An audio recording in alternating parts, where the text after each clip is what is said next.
കൊച്ചിയിലുള്ള പ്രധാനപ്പെട്ട ഒരു update, honey റോസിന്റെ Facebook post താഴെ സ്ത്രീവിരുദ്ധ കമന്റ് ഇട്ട കേസിൽ ഒരാളെ അറസ്റ്റ് ചെയ്തു എന്നുള്ളതാണ്. 30 പേർക്കെതിരെ കേസെടുത്തു എന്നുള്ള വാർത്ത തൊട്ടു മുമ്പ് അഖില നമുക്ക് അപ്ഡേറ്റ് ചെയ്തിരുന്നു. അഖില നന്ദകുമാർ, എറണാകുളം പനങ്ങാട് നിന്നാണ് ആദ്യത്തെ അറസ്റ്റ്. അഖില, ആരാണ്?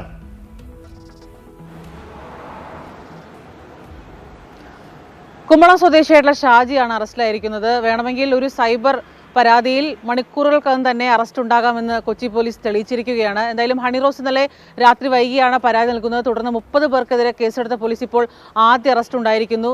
സൈബർ സെല്ലിന്റെ സഹായത്തോടെ ഇയാൾ ഈ ലൊക്കേഷൻ കണ്ടെത്തിക്കൊണ്ടാണ് ഇപ്പോൾ അറസ്റ്റ് ഉണ്ടായിരിക്കുന്നത്. 30 പേരുടെ കമന്റുകൾ വെച്ചിട്ടാണ് നടി ഹണി റോസ് കൊച്ചി സെൻട്രൽ പോലീസിൽ പരാതി നൽകിയത്. തുടർന്ന് ഇവരുടെ ലൊക്കേഷൻ പോലീസ് സൈബർ സെല്ലിന്റെ സഹായത്തോടെ കണ്ടെത്തുകയായിരുന്നു. ആദ്യ അറസ്റ്റ് ഇപ്പോൾ കൊച്ചി പനങ്ങാട് നിന്നാണ്. ഇയാൾ അവിടെ നിന്നാണ് ഈ കമന്റ് ഇട്ടത്. തുടർന്ന് നടത്തിയ അന്വേഷണത്തിലാണ് കുമ്പളം സ്വദേശിയായിട്ടുള്ള ഷാജി അറസ്റ്റിലാകുന്നത്. എന്തായാലും അല്പസമയത്തിനകം തന്നെ ഇയാളെ സെൻട്രൽ പോലീസിലെത്തിച്ച് പോലീസ് തുടർ നടപടിയെടുക്കും. ജാമ്യമില്ല വകുപ്പ് പ്രകാരമാണ് പോലീസ് കേസെടുത്തിരിക്കുന്നത്. IT ആക്ടും ചുമത്തിയിട്ടുണ്ട്. നേരത്തെ പറഞ്ഞ പോലെയല്ല, BNS ആക്ട് പ്രകാരം തന്നെ കൂടുതൽ ഗുരുതര വകുപ്പുകൾ ചുമത്താനുള്ള സാധ്യതകളുണ്ട്. അതുപയോഗിച്ച് തന്നെയാണ് കൊച്ചി സെൻട്രൽ പോലീസിന്റെ നീക്കങ്ങൾ.